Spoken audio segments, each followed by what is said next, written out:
আপনারা শুধু চিন্তা ভাবুন কতটা একটা যদি কিছু একটা ক্রাইম করে কতটা কষ্টদায়ক এই ভিতরে জেলের ভিতরে থাকা, কতটা জীবন তার ব্যর্থ হয়ে যায়। এই জন্য কেউ ক্রাইম করবেন না। আর এইটা হচ্ছে আমার পিছনে হচ্ছে ওয়াচ টাওয়ার। আগেকার দিনে তো অত সিসিটিভি ক্যামেরা অত ফেসিলিটি ছিল না, তাই জন্য এই ওয়াচ টাওয়ারটা থেকে এখানে সব বন্দীদের সেলে নজর দিয়ে রাখতো, পুলিশরা থাকতো ওপরে, নজর দেওয়া হতো। এখান থেকে নজর দিয়ে তাদেরকে রেখে দিত, সেল থেকে কোথায় কে পালাচ্ছে বেরাচ্ছে এটা নজর দিয়ে রাখতো। আমি আপনাদের দেখাচ্ছি পিছনটা, এই এটা হচ্ছে ওয়াচ টাওয়ার, দেখছেন কতটা বড়।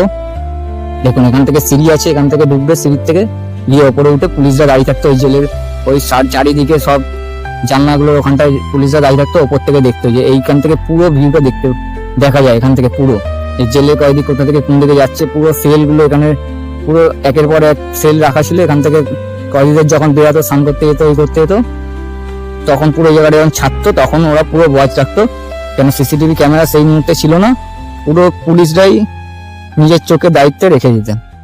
এই এটা হচ্ছে ওয়াচ টাওয়ার।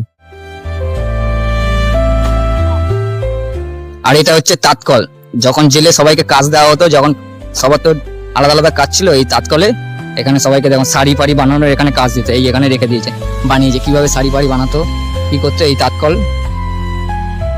পুরো শাড়ি সুতো বোনার থেকে শাড়ি হওয়া পর্যন্ত পুরো প্রক্রিয়াটা করা হতো এই জায়গাটায়। সব কয়েদিদের দিয়ে, জেলে যারা ক্রিমিনাল থাকতো সব ক্রিমিনালদের দিয়ে এখানে তাঁত বানানো হতো, তাঁত বানিয়ে শাড়ি বানানো হতো, সুতোর সব কাজ। এটা হচ্ছে পুরোটা তাঁতকল। আশা করি ভিডিওটা কেমন লাগলো আপনারা একটা কমেন্ট করে জানাবেন। যদি ভিডিওটা ভালো লেগে থাকে একটা লাইক করে দেবেন, সাবস্ক্রাইব করে দেবেন। আজকের ভিডিওটা এই পর্যন্ত শেষ করলাম, বাকি দেখা হবে আপনাদের সাথে নেক্সট ব্লগে।